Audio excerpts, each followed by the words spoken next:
ছিল ভারতের নিয়োজিত একজন সরকার।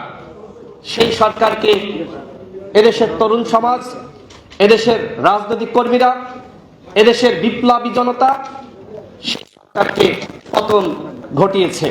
হাসিনা ভারতে পালিয়েছে, ভারতে বসে একের পর এক ষড়যন্ত্র করছে।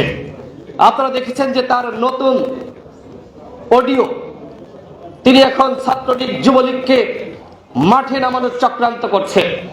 স্পষ্টভাবে বলতে চাই, বাংলাদেশ থেকে শেখ হাসিনা রেজিমের বিদায়ের সাথে সাথে বাংলাদেশে আওয়ামী লীগের রাজনীতি শেষ হয়ে গেছে।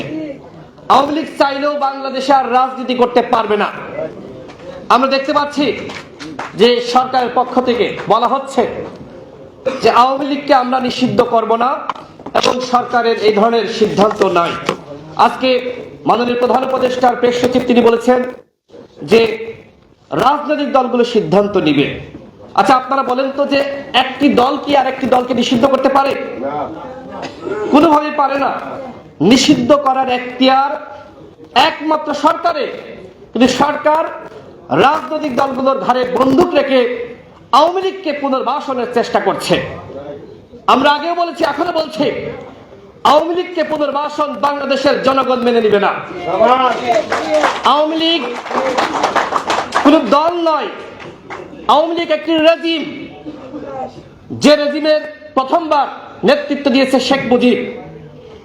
বাংলাদেশে প্রথমবার যে গণহত্যা হয়, সেই গণহত্যার মাস্টার মাইন্ড ছিল শেখ মুজিব।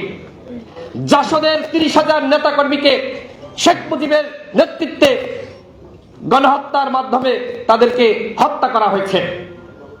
ঠিক দ্বিতীয়বার এই শেখ হাসিনা রেজিমে আমরা দেখলাম গণহত্যা পরিচালিত হয়েছে। বন্ধুগণ, আপনারা কি চান যে এই আওয়ামী লীগ নামক দলটি বাংলাদেশে থেকে তারা তৃতীয়বার কোনো গণহত্যার সুযোগ পাক? আপনারা কি চান? তাহলে অবশ্যই আওয়ামী লীগকে নিষিদ্ধ করতে হবে। আওয়ামী লীগ একটি পাপিষ্ট দল। এরা গুম করেছে, অন্যায় করেছে, খুন করেছে, মানবতা বিরোধী অপরাধ করেছে। গত 15 বছর ধরে বিএনপি, জামাত সহ যারা ভিন্ন মতের রাজনৈতিক কর্মীরা ছিল তাদেরকে কিভাবে গুম করেছে, খুন করেছে, এইটা শুধুমাত্র বাংলাদেশের মানুষ না, এইটা পুরো পৃথিবী জানে। সুতরাং যে দলটি মানবতা লঙ্ঘন করেছে, গুম করেছে, খুন করেছে, এবং যে দলের দেশের ছাত্র জনতার বিপ্লবের মাধ্যমে পতন হয়েছে, ওই ব্যানার আর বাংলাদেশে থাকতে পারে না। সরকার আজকে রাজনৈতিক দলগুলোর ধারে বন্দুক রেখে আওয়ামী লীগকে পুনর্বাসনের চেষ্টা করছে। ইতিমধ্যে দেখেন এই সচিবালয়, পাশেই সচিবালয়, সেখানে আওয়ামী লীগের সুবিধাভোগী কর্মকর্তারা তাদের একের পর এক তাদের পদোন্নতি হচ্ছে। ডিসিএসপি নিয়োগ করে, ডিসিএসপি নিয়োগকে কেন্দ্র করে যে ধরনের কেলেঙ্কারি আপনারা দেখেছেন, প্রত্যেকটা জায়গায়, পুলিশে বলেন, র্যাবে বলেন, বিজিবিতে বলেন, প্রত্যেকটা জায়গায় আওয়ামী লীগের পুনর্বাসন চলছে। যে সকল পুলিশ, র্যাব, বিজিবি কর্মকর্তারা, সদস্যরা ছাত্র জনতার বুকে গুলি চালিয়েছে, তাদের কয়েকজনকে গ্রেপ্তার করেছে।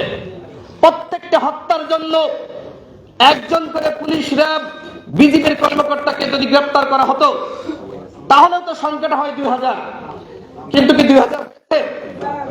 তার মানে কি? তার মানে এই সরকার এই খুনিদেরকে রক্ষা করছে।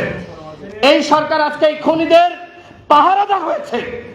আমরা সরকারকে বলবো, এই যে নতুন বাংলাদেশ সামনে যারা আছেন, মাহাদি ভাই আছেন, ফয়সাল ভাই আছেন, রাশেদ ভাই আছেন, তুলিয়াপা আছেন, সাকিব ভাই আছেন, প্রত্যেকে নতুন বাংলাদেশ প্রতিষ্ঠা করতে চায়।